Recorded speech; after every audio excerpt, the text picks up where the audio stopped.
بسم اللہ الرحمن الرحیم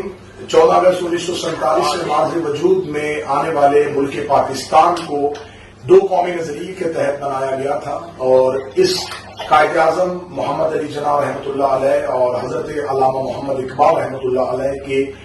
جو نظریات تھے وہ نظریات یہ تھے کہ ہم ملک پاکستان میں تمام اقلیتوں کو بھی تحفظ دیں گے، اور ملک پاکستان جو ہے وہ لا الہ الا اللہ کی بنیاد پر بنایا جا رہا ہے۔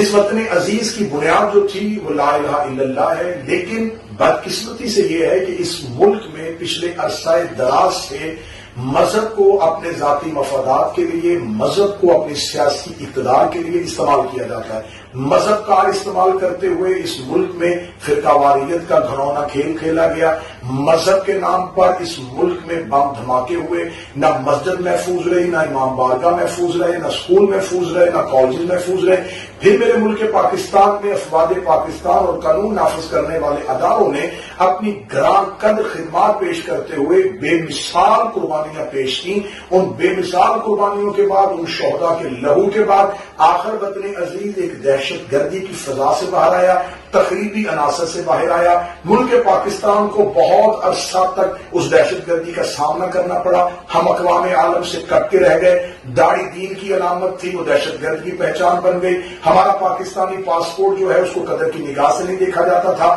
بالآخر ہم نے اپنی بہت سی قربانیاں وہ کسی ایک مسلک نے نہیں دی، وہ تمام مسالک نے دی، وہ تمام ملک کے رہنے والے طبقوں نے دی، چاہے وہ ڈاکٹرز تھے، انجینئرز تھے، افواج پاکستان تھی، پولیس ہے، قانون نافذ کرنے والے ادارے، تمام کی قربانیاں ہوئی، اور آخر ہم نے ملک پاکستان کو اس دہشت گردی کے چنگل سے نکالا۔ لیکن اب بدقسمتی سے پچھلے کچھ عرصہ سے جہاں ہمارے ملک میں معاشی استحصال ہو رہا ہے، جہاں معاشی بحران ہے، جہاں سیاسی بحران ہے، وہاں پر پچھلے کچھ دنوں میں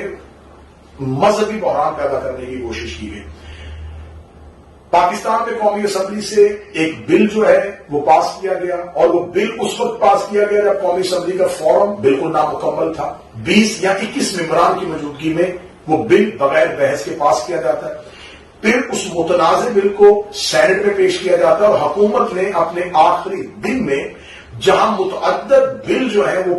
پاس کیے، اس میں اس بل کو بھی پاس کر دیا جو انتہائی حساس نوعیت کا بل تھا۔ اس میں کسی قسم کی بحث نہیں ہوئی، کوئی اسٹینڈنگ کمیٹی نہیں بنائی گئی، اس میں علماء کرام کے مختلف آراء نہیں رکھی گئی۔ اس بل کو پاس کر دیا گیا، اور پاس کرنے کے فوراً بعد اس کا ایک رد عمل آیا، اور ملک کے مذہبی سنجیدہ طبقوں کی طرف سے پریشان کن صورتحال پیدا ہو گئی کہ اس بل کے ذریعے پھر وہی دہشت گردی، پھر وہی تخریبی عناصر جو مدت سے میرے ملک کو مذہبی فرقہ واریت میں پھینک رہے تھے، دوبارہ وہ اپنی کوشش میں کامیاب ہو جائیں گے۔ لہذا سر جوڑے گئے، اور ملک کے تمام مسالک سے جو دین محمد و اہل بیت محمد علیہ السلام کو، جو دین اسلام اور قرآن کو سمجھتے ہیں، انہوں نے اس بل کی اپنے اپنے انداز میں مخالفت کی۔ وہ قانون توہین کا موجود ہے، لیکن اس میں اضافہ کیا گیا۔ اب اگر اس میں اضافہ کر دیا جائے گا تو بدقسمتی سے میرے ملک میں آج تک توہین مذہب کے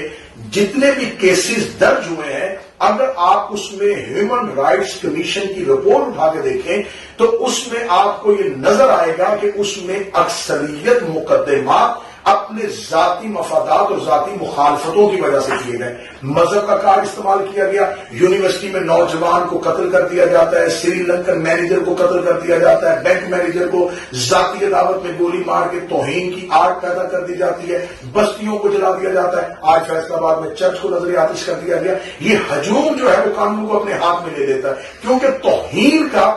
نعرہ جو ہے وہ اس طرح کا نعرہ ہے کہ اس میں ایک ہجوم لینے وہ کامیاب ہو جاتے ہیں۔ ملک پاکستان میں جہاں آئین کی بالادستی ہے، جہاں قانون کی بالادستی ہے، وہاں پر یہ بھی ایک موجود ہے ہمارا رائٹ کہ کوئی انسان قانون کو اپنے ہاتھ میں نہیں لے گا۔ وہاں پر عدلیہ آزاد ہے، وہاں پر قانون نافذ کرنے والے ادارے مکمل اپنی طاقت اور اپنی اہمیت رکھتے ہیں۔ لیکن توہین مذہب کے جتنے بھی مقدمات اور جتنے بھی واقعات ہوئے ہیں وہ اس چیز پہ ہمیں عکاسی کر رہے ہیں کہ آخر توہین کا تعین کون کرے گا، کون تعین کرے گا یہ توہین ہوئی یا نہیں ہوئی، کون تعین کرے گا کہ یہ مجرم ہے یا ملزم ہے۔ جب ایک انسان پہ توہین کا الزام لگا دیا جاتا ہے اس سے کوئی بھی صفائی نہیں دینے دیتا، کوئی اس کی بات سننے کے لیے تیار نہیں ہوتا، وہ مقدمات زیر التوا رہتے ہیں، وہ جیلوں کی چکیوں میں اپنی جان دے دیتے ہیں۔ ایسی بے انتہا مثالیں جو ہیں وہ موجود ہیں۔ آپ پاکستان کی جیلیں جا کے دیکھ لیں۔ میں صرف اور صرف مختلف حلقوں سے پاکستان میں یہ کہتا ہوں، میں پاکستان کی عدلیہ چیف جسٹس آف پاکستان سے اپیل کرتا ہوں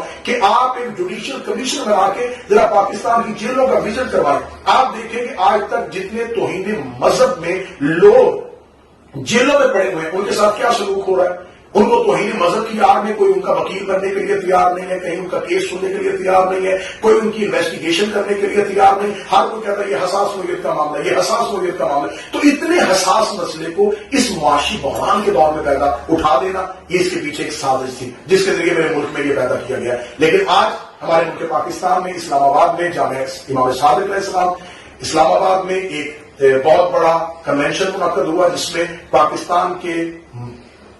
مذہبی طبقے سے تعلق رکھنے والے علماء تشیع نے جس کی نمائندگی کی وحدت المسلمین شیعہ علماء کونسل اور اس کے علاوہ خطبہ ذاکرین عظام کی ایک اکثریت نے اس کنونشن میں اپنا حصہ ڈالا، اپنی شرکت کی اور مشترکہ طور پہ ایک اعلامیہ وہاں سے جاری ہوا۔ میں اس وقت موجود ہوں یونان میں انجمن گلزار زینب صلوات اللہ علیہ امام بارگاہ جو ہے اذا خانہ، اس کے زیر اہتمام سہ روزہ مجالس 3 روزہ مجالس ہے۔ میرے ساتھ تشریف فرمائے جناب آشیش شاہ صاحب جو یونان میں اسی اللہ خانہ گلزار زینب سلام اللہ علیہ کے ساتھ جڑے ہوئے ہیں۔ ہم نے آج اس امام بارگاہ میں متفقہ طور پہ یونان میں بسنے والے تمام مسلمانوں کی طرف سے ایک قرارداد منظور کی ہے کہ ہم اس بل کی بھرپور مخالفت کرتے ہیں، اور جو آج 16 اگست کو جامعہ صادق میں جو علماء اور ذاکرین کنونشن میں جو فیصلہ ہوا ہے ہم اس اعلامیے کی بھرپور تائید کرتے ہیں۔